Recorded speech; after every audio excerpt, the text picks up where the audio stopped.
আশ্চর্য হইছি, তুমি এত ভালো হইলে কিভাবে?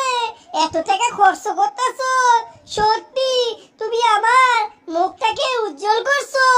বাড়ির মধ্যে আমি এখন গর্ব করে চলতে পারি। তোমাকে অনেক ধন্যবাদ স্বামী।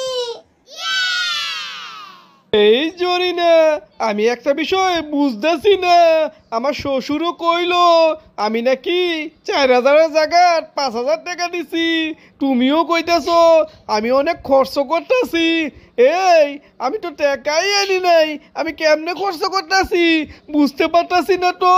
আমার মাথা পুরা আউলা লাইতেছো তোমরা। এই তুমি কি আমার লাগে দুষ্টামি করতেছো নাকি? এত রসিক হয়ে গেলে গা তুমি? কি পদটা সাইরা দিয়া এত ভালো হয়ে গেলে গা কিভাবে? তুমি এখন মস্করা করতেছো। এই তুমি তো চেক লিখে দিছো, সেই চেকে দেখাই তো আমরা ভাগদাছি। এই কি কইলা? আমি চেক লিখে দিছি মানে? এই কি কইলা জরিনা, বুঝাই কও। এই তুমি তো তোমার শালিকারে 10,000 টাকা একটা চেক দিছো, এটা বাঙ্গাইয়া রেস্টুরেন্টে বিল দিত, আর যা খরচ লাগে তা করতো। এই এখন দেখো বাড়িতে যা খরচ হইতেছে সেই টাকাতেই তো হইতাছে। কে তুমি দেখাবি করো কে? দেওয়ার সময় মনে ছিল না, এখন আমার লাগে দেখাবি করতেছো। আমার শালি আমার 10,000 টাকা, ওই কেমনি নিল আমার 10,000 টাকা? আমি তো কোনো সময় যাই না, ওই না সিগনেচার দেই নাই, চেক দিই নাই।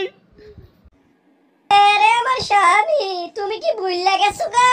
সেদিন টিভিতে তুমি খেলা দেখার সময় কিভাবে সিগনেচারটা দিছিলা, মন নাই? খেয়াল করে দেখো তো।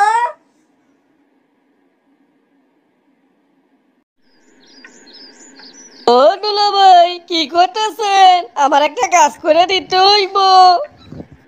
এই শালিকা, ডিস্টার্ব করো না তো, আমি খেলা দেখতাছি, খুবই গুরুত্বপূর্ণ সময় চলতেছে, এখন ডিস্টার্ব করো না, যাও যাও।